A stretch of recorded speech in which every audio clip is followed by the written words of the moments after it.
Hello everyone, greetings from India. I am Thomas Panichikal and I'll be presenting our paper titled via Glasses-Based Measurement of Response to Dichoptic Stimuli, a Potential Tool for Quantifying Amblyopia. This paper is co-authored by Professor Ramakrishnan, Head of my lab, Indian Institute of Science, Bangalore, and Dr. Manjana KP, Pediatric Ophthalmologist and Director, Netra Eye Hospital, Bangalore, India. What we are going to see in the next 10 minutes.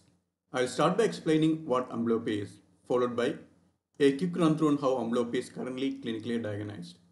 After that, we'll see what is missing in the current clinical evaluation technique and how we address those limitations in a proposed method.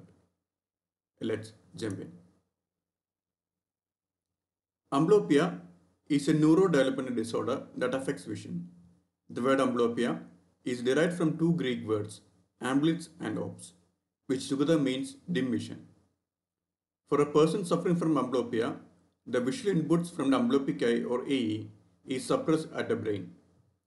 Statistically, amblyopia is the most common cause of vision loss in children. Studies have shown that there is better prognosis if amblyopia is diagnosed and treated early. Let's see what causes amblyopia in the first place. There are three major causes of amblyopia. First is anisometropia, where two eyes are different refractive powers. Second is strabismus, where two eyes are not aligned with each other. Third, under arrest, is an obstruction to the visual axis due to complete ptosis, cataract, etc. Irrespective of the cause, amblyopia, if untreated, can lead to loss of stereopsis, that is our ability to perceive depths, and vision loss. Clearly, having amblyopia is bad and we need to diagnose and treat it. Let's see how amblyopia is currently clinically diagnosed. Currently, there are two types of clinical diagnosis protocols for amblyopia. The first is based on visual acuity and this has two components. First, the patient must have a condition that can cause amblyopia. These include anisometropia, complete ptosis, etc. And these are often referred to as amblyogenic risk factor. Second, the patient must have residual asymmetric acuity beyond the level expected from the underlying condition or that persists even after the treatment of the underlying condition. The second protocol is for children for whom visual acuity tests are not feasible. In this, the fixation preference of the child is used for diagnosis. The question is, are we missing something in this diagnosis protocol? Unfortunately, we are. What about the grade of amblyopia? A tool for quantifying amblyopia can help us in identifying the efficacy of treatments for amblyopia. Though visual acuity based tests can give some quantitative information about the grade of amblyopia, the grading is very coarse. Also, the test is not very useful in case of bilateral amblyopia. Coming to fixation preference test, it is only a qualitative measure and hence cannot be used for grading amblyopia. Moreover, many studies have shown that the fixation preference test results are unreliable. So, we need a diagnostic tool that can quantify the level of suppression or the grade of amblyopia. In addition, it would be great if the tool is child friendly because amblyopia is more common in children and as we have seen, there is better prognosis if amblyopia is treated early. Let's get into details of the proposed method and see how it addresses these limitations. The proposed method makes use of VR glasses and dichoptic stimuli presentation. A mobile phone and a pair of VR glasses are used for presenting cartoon characters dichoptically. Using VR glasses ensures that the left eye visual field and the right eye visual field are completely separated. A subject undergoing a test is shown in the screen. He is wearing a pair of VR glasses with a mobile phone inside. He is also holding a mobile phone for registering his responses. An example of dichoptic presentation of cartoon characters using VR glasses is also shown. All the cartoon characters used in this tool are in grayscale and of uniform dimensions. The cartoon characters are chosen based on their popularity among children. In the protocol, we measure how accurately the subject is able to recognize the cartoon character. Due to symmetric endocular suppression, normal subjects will have comparable accuracies in both eyes, whereas for amblyopic subjects, the amblyopic eye is expected to have a lower accuracy. The exact protocol is as follows. Ready screen is shown at the beginning for a duration of 1 second, after which the target screen is shown, followed by the masking screen. The masking screen is used to prevent any after image effects.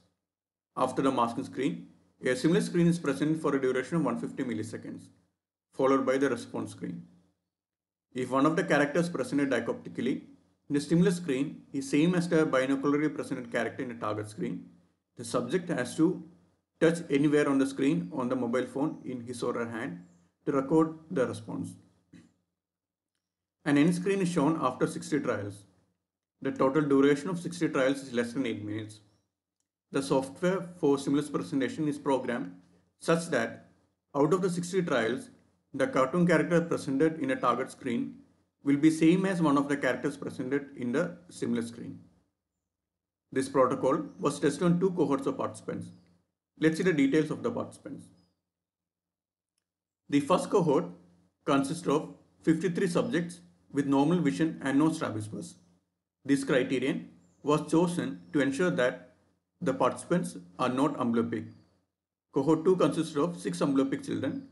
4 of them had anisometropia, 1 has strabismus, and 1 had both anisometropia and strabismus.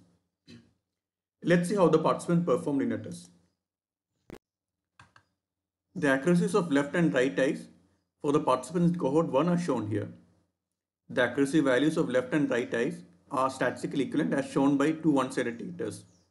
The mean value of the difference between the accuracies is 3.6 percentage points. One may argue that the accuracies do not reflect suppression but only the cognitive load of the task.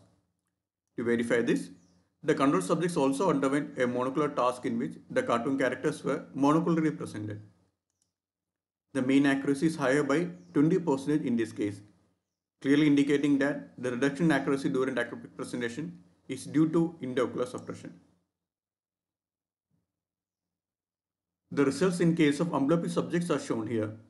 Except for participant BM04, the accuracy of the amblyopic eye is much less than that of the fellow eye. Higher accuracy for fellow eye and lower accuracy for amblyopic eye is expected since input from the amblyopic eye is suppressed at the brain. In the proposed metric, the difference between the accuracies of fellow eye and amblyopic eye gives the measure of suppression or the grade of amblyopia. In the case of amblyopic subjects, the mean value of the difference between the accuracies is 10.8 percentage points, more than twice that of the normal subjects. To conclude, the proposed method is the first work to make use of VR glasses and dichoptic presentation of cartoon characters for grading amblyopia. It is child-friendly. In fact, the children who participate in the study enjoyed it and often demand for more sessions. The entire tool is cost-effective. The entire hardware, including mobile phones and VR glasses, cost less than $150. The software for both seamless presentation and response capture were developed in-house in our lab. The setup is highly portable and neither requires any specific lighting setup nor has any constraints on the dimension of the room. This should be contrasted with the usual visual acuity test which requires dimly lit rooms of specific dimension. Also, the setup works on battery and hence doesn't require an external power supply. In the paper, we have also shown using statistical analysis on empirical data that there is symmetry in intraocular suppression in case of normal subjects. We have also shown that the proposed method can measure symmetry or asymmetry in intraocular suppression.